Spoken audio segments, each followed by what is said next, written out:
ढोकाको battery change गर्न चाहिँ यो यहाँ कस्तो ब्याट्री लाग्छ भनेर थाहा थिएन हिजो यो खोलेर हेरेको यस्तो ब्याट्री सकिए चेन्ज गर भन्छ क्या यसले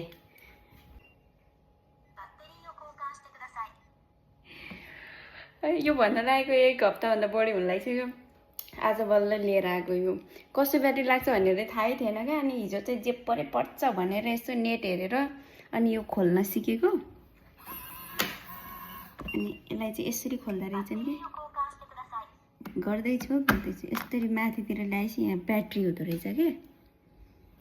यहाँ क्विनमा गएर किनेर ल्याएको यसमा फेरि तीनवटा सेट पाउँदो रहेछ 3वटा ल्याएर नपुग्ने 2टा सेट ल्याएको 6वटा ब्याट्री भयो यसलाई गरौँ बा बिग्रिने हो यस्तो सेल फेरमा त हामीले बच्चामा रेडियोको सेलहरू फेरि आयो कि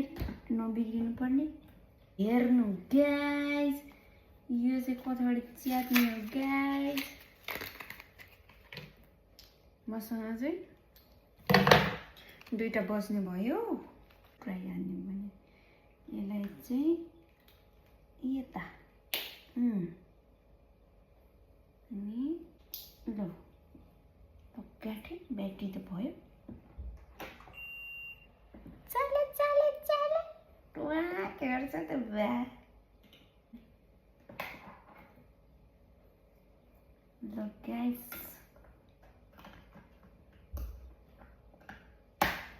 बिग्रियो भने फेरि चुनै लाग्ला के भयो अब त भन्दैन नि ब्याट्रीको कन्सिको कुदाछ है ल गरे मैले गर्यो जब यो ब्याट्री हाल्नै नि के चाहिँ गरे जस्तो लाग्छ होला सुरुमा त हेर्दाखेरि यो के नजाति होला भनेर भने सोचेको थिएँ अनि यसो यता ठेले अनि कहिले यो हो कि कहिले यो हो कि भनेर तानतुन पारेको खुल्यो भयो